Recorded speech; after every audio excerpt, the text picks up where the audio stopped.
Social media से लेकर सामान्य जनजीवन तक आए दिन आप शिवलिंग के नाम पर अश्लील चुटकुलेबाजी देखते होंगे।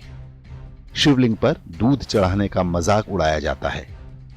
इकोनॉमिक टाइम्स जैसे हिंदू फोबिक अखबार शिवलिंग पर मीम शेयर करते हैं। बंगाली फिल्मों की अभिनेत्री सायोनी घोष ने कुछ समय पहले ये चित्र सोशल मीडिया पर पोस्ट किया था। चित्र में एक महिला शिवलिंग पर कॉन्डोम चढ़ा रही है।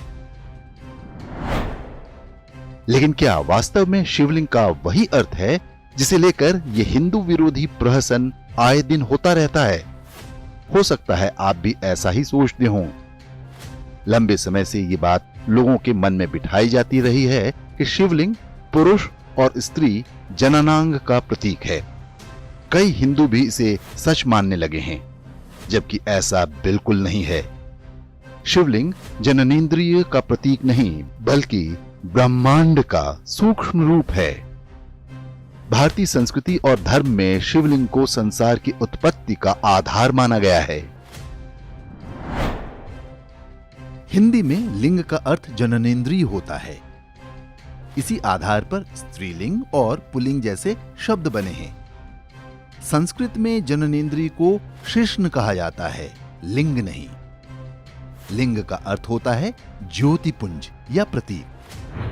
शिवलिंग के संदर्भ में लिंग शब्द से अभिप्राय चिन्ह, निशानी, गुण, व्यवहार या प्रतीक भी है। स्कंद पुराण में कहा गया है कि आकाश स्वयं लिंग है, यानी शिव का प्रतीक है।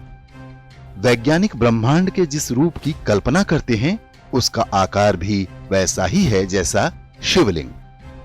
कैलाश पर्वत को भी एक विशाल शिवलिंग कहा जाता है। ब्रह्मांड में दो ही वस्तुएं हैं, ऊर्जा और पदार्थ। हमारा शरीर पदार्थ से निर्मित है और आत्मा ऊर्जा से। इसी प्रकार शिव पदार्थ और शक्ति ऊर्जा का प्रतीक बनकर शिवलिंग कहलाते हैं। ब्रह्मांड में उपस्थित समस्त ठोस तथा ऊर्जा शिवलिंग में निहित है। अब जरा ये भी जान लीजिए कि शिवलिंग की गलत व्याख्या कहां से शुरू हुई। 19वीं शताब्दी में अंग्रेजों ने वेदों समेत हिंदुओं के कई धर्म ग्रंथों का अनुवाद कराया। इनमें लिंग की जो व्याख्या दी गई थी वो अंग्रेजों के सीमित ज्ञान और समझ से परे थी। तब ब्रह्मांड के बारे में वैज्ञानिक खोज भी इस स्तर तक नहीं पहुंची थी कि वो समझ पाते कि शिवलिंग का अर्थ क्या है। अंग्रेजों ने कहना शुरू कर दिया कि भारतीय लोग लिंग पूजक होते हैं। लिंग की तरह ही योनि शब्द के अर्थ का भी अनर्थ किया जा चुका है। स्त्री और पुरुष दोनों को मिलाकर मनुष्य योनि कहते हैं। अकेले स्त्री या पुरुष के लिए योनि शब्द का प्रयोग संस्कृत में नहीं होता। लेकिन वैदिक ग्रंथों का अनुवाद करने बैठे विधर्मियों और वामपंथियों ने इन शब्दों में गुप्तांगों की कल्पना कर ली और झूठी कहानियां गढ़ लीं। स्वतंत्रता के बाद कांग्रेसी सरकारों ने इस झूठ का खंडन करने में कभी कोई रुचि नहीं दिखाई।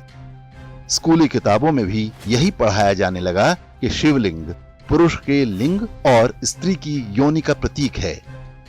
धीरे धीरे लोगों ने इस झूठ को सच मानना भी शुरू कर दिया। लेकिन जैसे जैसे आधुनिक विज्ञान को ब्रह्मांड के बारे में पता चल रहा है, उनको भी समझ में आने लगा है कि हजारों वर्ष से हिंदुओं द्वारा पूजित शिवलिंग का वास्तविक अर्थ क्या है। शिवलिंग हो, स्वास्तिक हो या कोई अन्य हिंदू प्रतीक, ये सभी विधर्मियों और वामपंथियों के निशाने पर हैं। हम उनके फैलाए भ्रम में न फंसें, इसके लिए सत्य जानना आवश्यक है।